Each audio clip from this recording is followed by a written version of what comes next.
Hello students, now we have to start our chapter that is French Revolution. Okay, तो अभी तक हमने देख लिया about French Revolution, कैसे French Revolution हुआ, गवर्नमेंट कैसे चेंज हुई, ठीक है. फिर हमने देखा about the women's condition in the France कि किस तरीके से women they were fight for their rights. फिर slavery के बारे में देखा.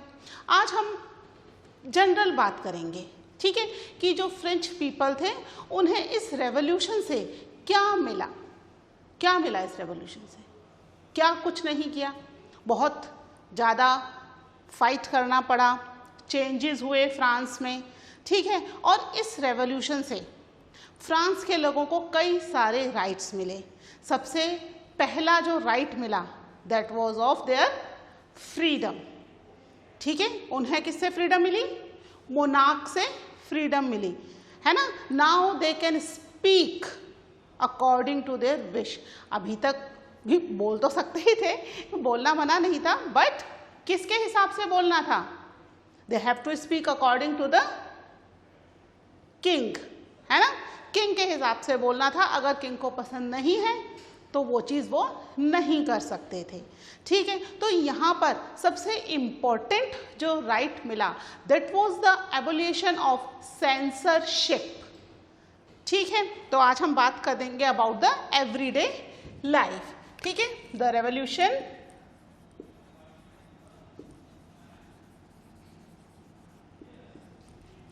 एंड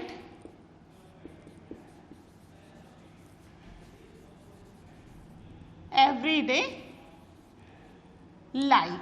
ओके, तो डेली की लाइफ में जो इनके विशेष खास चेंज हुए, है ना. तो खास चेंज हुआ इनका, सबसे इंपॉर्टेंट चेंज हुआ कि इन्हें राइट मिला to speak according to their wish, ठीक है. Express their speech, express their expressions, है ना. तो ये राइट कब मिला सेंसरशिप के? एबोल्यूशन ऑफ द सेंसरशिप कब हुआ? After the Bastille storming. याद है बेस्टाइल?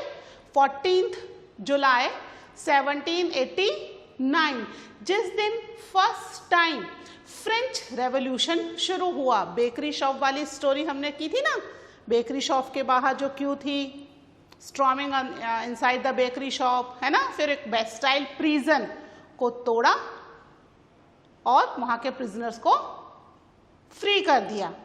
इसके बाद से ही वहां के लोगों को अपने व्यूज एक्सप्रेस करने का राइट तो नहीं मिला, बट हाँ they start expressing their views. Right उन्हें मिला जब हमारा कॉन्स्टिट्यूशन आया. कब कॉन्स्टिट्यूशन आया फ्रांस का? सबसे फर्स्ट कॉन्स्टिट्यूशन 1791 में, ठीक है. जब 1791 में कॉन्स्टिट्यूशन आया, क्या था? Declaration of rights for man and citizen. बेशक कुछ लिमिटेड लोगों को ही राइट मिला, है ना. यहाँ पर राइट बेशक वेल्दी लोगों को मिला, लेकिन क्या हुआ? एटलीस्ट राइट्स मिलने शुरू तो हुए, शुरुआत तो हुई. पहले तो केवल नोबेलिटी और क्लैरिटी के पास ही राइट्स था, है ना. तो मोस्ट इंपॉर्टेंट क्या हुआ यहाँ पे? One important law that came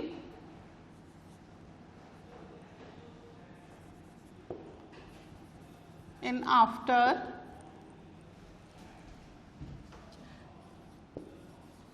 storming of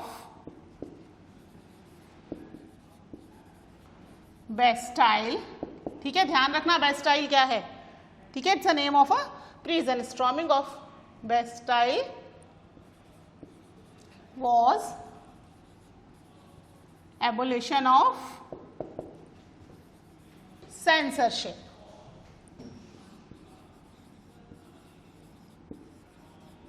ठीक है, सेंसरशिप खत्म कर दी गई थी. अब सेंसरशिप क्या है?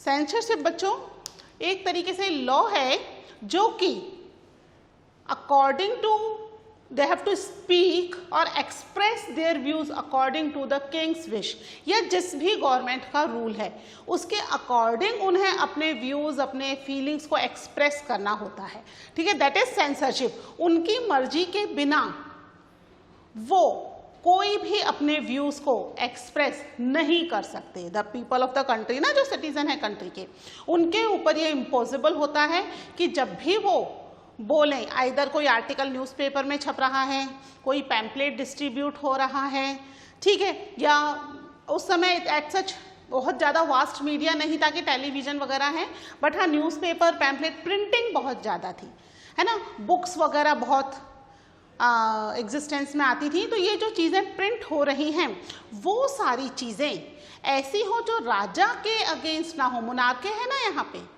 मुनार्के हैं तो किंग के अगेंस्ट कोई चीज़ नहीं प्रिंट हो सकती, दैट इज सेंसरशिप, ठीक है। राजा के अगेंस्ट अगर कुछ भी बात प्रिंट होती है या बाहर जाती है तो दैट इज अ क्राइम। तो अब यहाँ पर सबसे पहले उसी चीज़ का एवोल्यूशन कर दिया गया, उसी चीज़ को हटा दिया गया। क्या कर दिया गया? अब लोग अपनी बात को एक्सप्रेस कर सकते हैं। जैसे हमने पढ़ा था ना, टैक्सेस केवल थर्ड स्टेट पे कर रहा था, है ना, फर्स्ट और सेकंड स्टेट नहीं पे कर रहा था, लेकिन थर्ड स्टेट कुछ बोल भी नहीं सकता था ड्यू टू द सेंसरशिप। तो यहाँ पर सेंसरशिप हटा दी गई। अब फ्रांस के अंदर बहुत लार्ज स्केल में न्यूज़पेपर, पैम्पलेट्स, बुक्स, आर्टिकल्स, बहुत लार्ज स्केल में ये सारी चीज़ें मार्केट के अंदर फ्लड हो रही हैं, जिसमें किंग ने जो भी किया है, अनजस्ट जो भी रूल लग रहा था लोगों को, उसके बारे में बातें प्रिंट होनी शुरू हो गई, ठीक है, बेस्टाइल स्टॉर्मिंग के बाद। और बेस्टाइल स्टॉर्मिंग हुई थी 14 जुलाई 1789, ठीक है। तो इसके बाद ये चीज़ें मार्केट में बहुत ज़्यादा फ्लड होने लग गई, लोगों की एवरीडे लाइफ का हिस्सा हो गई, ठीक है। इसके अलावा फिर जब कॉन्स्टिट्यूशन आया 1791 में, उसमें तो बाकायदा ये राइट ही मिल गया। क्या था right? Freedom of speech and expression, ठीक है। किसके थ्रू मिला? द डिक्लेरेशन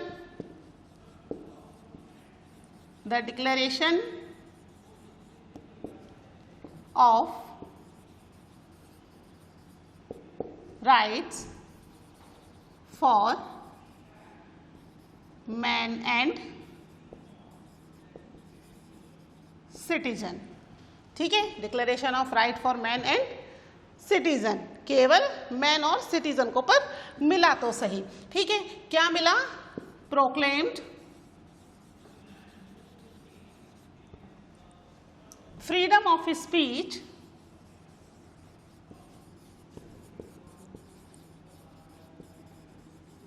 एंड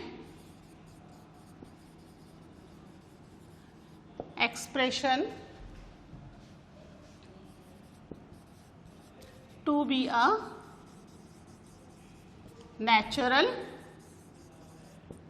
राइट, ठीक है। Freedom of speech and expression को क्या कर दिया गया? एक नेचुरल राइट प्रोक्लेम कर दिया गया इस कॉन्स्टिट्यूशन में, कॉन्स्टिट्यूशन 1791 के अंदर। तो अब लोगों को यहाँ पर जो सबसे बड़ा चेंज हुआ रेवोल्यूशन में, लोगों की एवरीडे लाइफ में, बेशक जो चीज़ें प्रिंट हो रही थी वो केवल कुछ एजुकेटेड लोग ही उसको यूटिलाइज कर पा रहे थे, लेकिन उन एजुकेटेड लोगों से दूसरे लोगों तक पास हो रही थी। हमने देखा था ना, जो बातें हैं वो डिस्कस हो रही हैं in the coffee shop, salons, ठीक है। तो ये जो डिस्कशन हो रहा था, इस डिस्कशन के थ्रू सभी लोगों के पास ये राइट हो गया कि वो अपने आइडियाज़ को, अपने एक्सप्रेशन को दूसरे लोगों के साथ शेयर कर सके, उन्हें फ्रीडम मिल गई, ठीक है। This is about the everyday life, ठीक है। ये नोट डाउन कर लो, फिर हम पढ़ते हैं about the rise of Napoleon Bonaparte, ठीक है। नोट डाउन इट,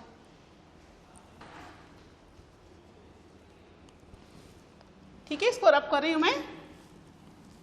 अब हम पढ़ेंगे about the rise of Napoleon Bonaparte, है ना। हमने क्या देखा था? डायरेक्टरी रूल जब आया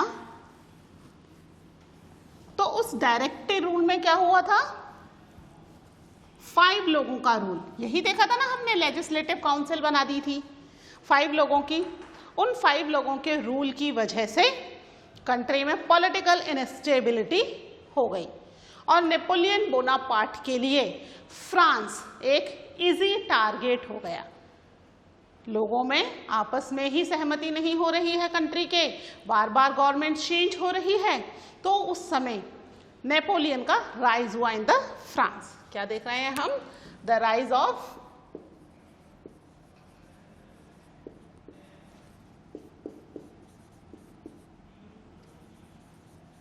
नेपोलियन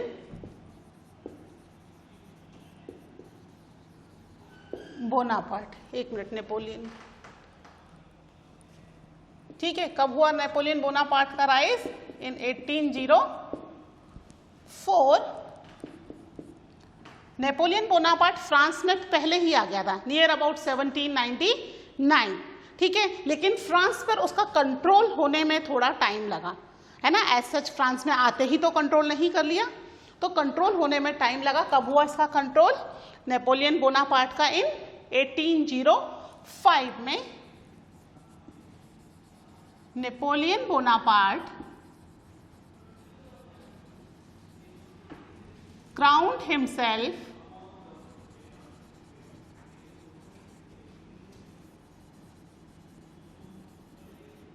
as emperor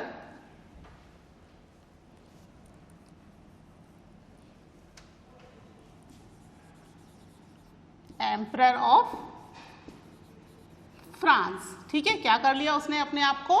1804 में अपने आप को फ्रांस का एम्परर डिक्लेयर कर दिया।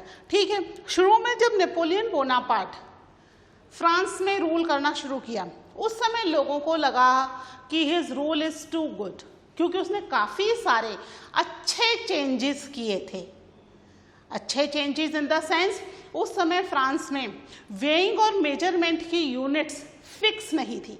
अगर आप एक जगह से दूसरी जगह जाते हो तो यहाँ का वेइंग ऑफ मेजरमेंट और दूसरे जगह का वेइंग और मेजरमेंट चेंज है ना। वेइंग मतलब किसी भी चीज़ को तोल रहे हैं, 1000 ग्राम का 1 किलो है, ये तो फिक्स है। अब उस समय फिक्स नहीं था कि कितने ग्राम का 1 किलो होगा, कहीं कम कहीं ज़्यादा, कहीं 800 ग्राम का, कहीं 900 ग्राम का, कहीं 1200 ग्राम का, चेंज था। ठीक है, मेजरमेंट, कपड़े को मेज़र करना है या किसी और चीज़ को मेज़र करना है, मेजरमेंट की यूनिट्स भी एक जगह से दूसरी जगह शिफ्ट होते ही चेंज हो जाती थी, तो लोग इससे काफ़ी परेशान थे। नेपोलियन बोनापार्ट ने ये एक बहुत अच्छा चेंज किया कि यहाँ वेइंग और मेजरमेंट की यूनिट्स सेम कर दी। ठीक है, और भी काफ़ी सारे चेंजेस किए, काफ़ी सारे लॉज उसने चेंज किए। ठीक है, मोनार्की खत्म हो गया तो जितने मैनोरियल ड्यूज बचे हुए थे वो सब खत्म कर दिए। स्लेवरी को तो उसने रीइंट्रोड्यूस किया, लेकिन उसके अलावा पीसेंट्स को बहुत सारे बेनिफिट्स भी दिए। ठीक है, तो ये चीज़ें जो थी वो नेपोलियन बोनापार्ट ने की। तो नेपोलियन बोनापार्ट को उस समय का मॉडर्नाइजर भी कहा जाता है। उसने चीज़ों को काफ़ी चेंज किया, काफ़ी चीज़ों को मॉडर्न कर दिया था। ठीक है, और उसका मेन एम क्या था? The main aim of Napoleon Bonaparte to conquer the full Europe. केवल फ्रांस को कॉन्कर करना और वहाँ पर रूल करना उसका एम नहीं था, है ना। France was easy target, political instability थी ना, तो एक इजी टारगेट लगा, तो पहले फ्रांस को उसने कंट्रोल किया। उसके बाद उसने यूरोप की दूसरी कंट्रीज को कॉन्कर करना शुरू किया। ठीक है, उसके पास एक अच्छी खासी बड़ी मिलिट्री थी और उस मिलिट्री के थ्रू वो आसपास की नेबरिंग कंट्रीज को कॉन्कर करना शुरू किया। क्या किया उसने? He conquered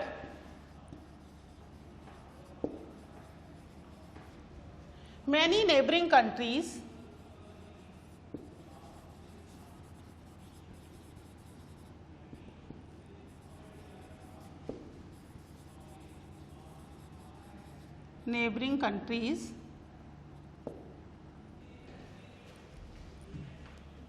and placed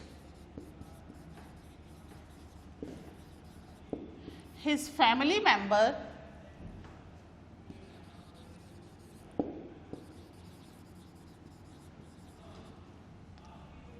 on the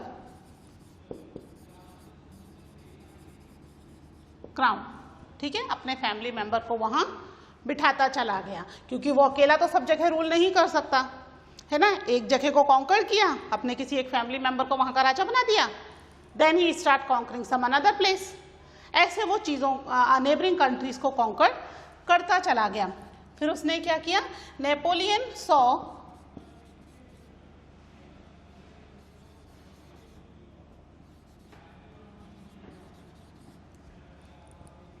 his role as a modernizer of Europe।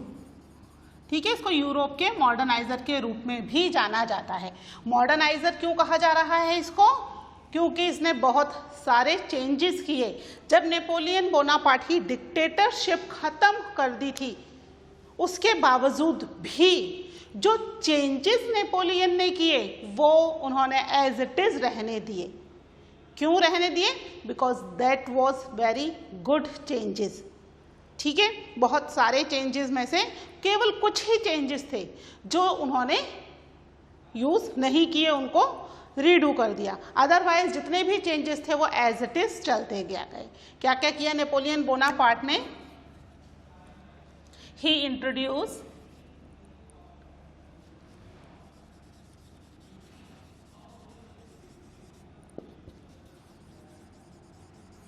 many laws such as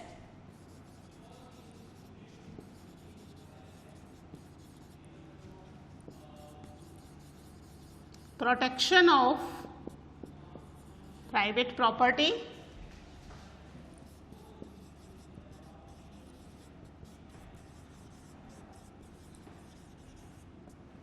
ठीक है। इसके अलावा क्या किया, जो एक सबसे इंपॉर्टेंट था, a uniform unit for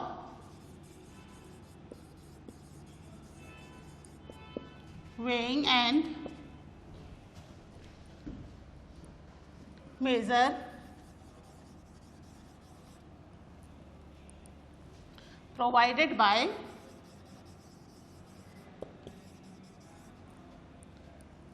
the decimal system। ठीक है, डेसिमल सिस्टम पर बेस्ड वेइंग एंड मेजरमेंट की यूनिट्स को उसने इंट्रोड्यूस किया। प्राइवेट प्रॉपर्टी के प्रोटेक्शन के राइट्स दे दिए, यानी अब आप कितनी भी प्रॉपर्टी रख सकते हो, but according to the taxation rule you have to pay the taxes. ठीक है, इसके अलावा वेइंग मेजरमेंट की यूनिट्स, ये इंपॉर्टेंट था। इसके अलावा बहुत सारे चेंजेस किए। In next class, in 10th class you will study about his more changes, कि क्या क्या चेंजेस इसने किए थे। ठीक है, तो इसलिए इसको क्या कहा जाता था, मॉडर्नाइजर ऑफ यूरोप भी कहा जाता था, इनके चेंजेस की वजह से। ठीक है, इतने सारे चेंजेस किए, but he was a dictator. ठीक है, चाहे कितना भी अच्छा काम किया हो, डिक्टेटर के रूल में कोई भी नहीं रहना चाहता, क्योंकि अल्टीमेटली वो क्या करेगा, यहाँ पे लोगों को अपने अकॉर्डिंग काम करने के लिए प्रेशराइज करेगा, है ना। बहुत सारे ऐसे उसने रूल्स भी बनाए जो लोगों को पसंद नहीं थे। तो फिर उसके अगेंस्ट फाइनली 1815 में एक वॉर हुई वाटरलू प्लेस पर, जहां पर उसे डिफीट कर दिया गया। तो 1804 में नेपोलियन बोनापार्ट का रूल शुरू हुआ और फाइनली कब खत्म हो गया, इन 1815। ठीक है, 1815 में फाइनली इसका रूल खत्म हो गया। ठीक है, he was finally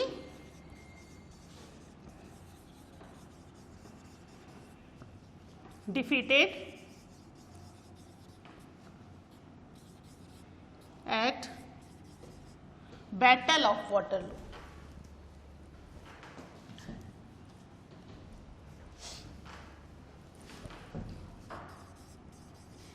battle of Waterloo कब, इन 1815। ठीक है ना, ठीक है, 1815 में फाइनली बैटल ऑफ वाटरलू में इनका डिफीट हो गया और नेपोलियन बोनापार्ट का रोल यहाँ पर खत्म हो जाता है। इनका रूल इतना ही था। ठीक है, this is about the Napoleon Bonaparte. आप ये नोट डाउन कर लो। फिर फाइनली हम इसको देखते हैं चैप्टर में कि फ्रेंच रेवोल्यूशन से वर्ल्ड को क्या मिला। ठीक है, नोट डाउन दिस।